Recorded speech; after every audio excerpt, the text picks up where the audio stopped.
I started this project as a hobby around 5 years ago when there was very little references about autonomous vehicles.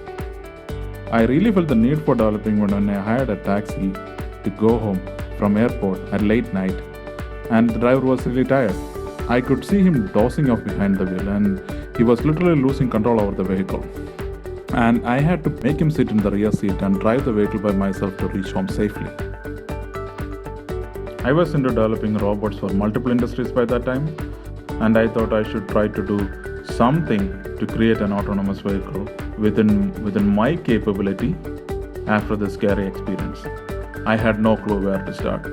The traffic conditions on most of the Indian cities were really bad and chaotic, and things becomes even more worse when there is so much of constructions and new developments happening.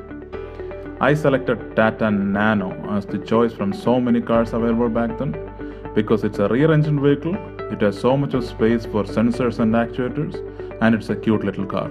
In robotics, we have this practice of simulating robots before we actually build them. We did the same way in creating the autonomous vehicle.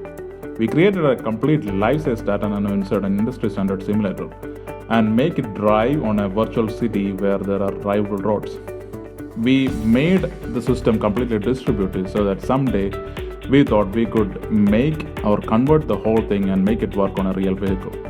We did a lot of testing on this simulation and made sure that the whole concept would work. Then I mounted cameras on real vehicles and made it drive on real cities, which would help us to tune the algorithm to make it work in real time. Then I bought a brand new TATA Nano and I completely opened that up to modify to accommodate sensors, to accommodate cameras, to accommodate actuators and all those systems it will require to drive by itself. We made it 1:1 similar to what we did on the simulation.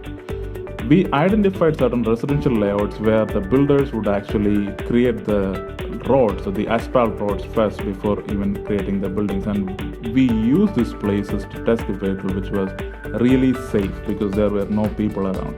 We did a lot of test cases, a lot of use cases, and made the vehicle drive from an arbitrary position to another. We had to tune the algorithm from the simulation to make it work on the real vehicle. The only difference from the simulation was that in simulation we considered TATA Nano to be having an automatic transmission, but in reality TATA Nano comes with a manual transmission and we had to create a concept which is now known as automated manual transmission or automatic gear shift. And we tested it and we integrated the whole system onto the vehicle so that it can drive by itself.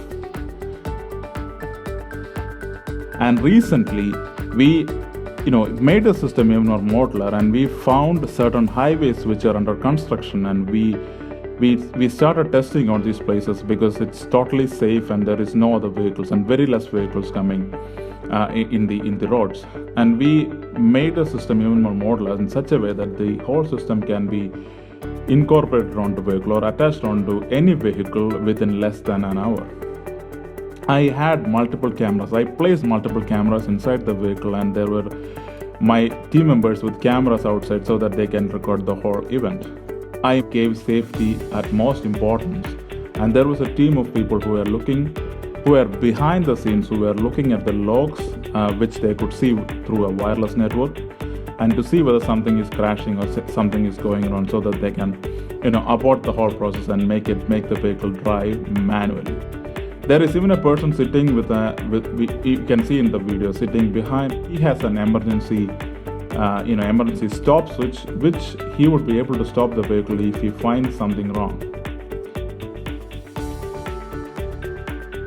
I even did a complete risk of jumping in front of the vehicle and to see whether the vehicle is stopping, and it worked as expected, and it is much more accurate than any human driver. I am blessed with a team of engineers who were ready to support me for this project, and there were so many other people behind the scenes who helped us to accomplish this. I am Roshi John, and this is my story on creating an autonomous driver using robots. And I am proud to say that this is made in India. And guess what's next?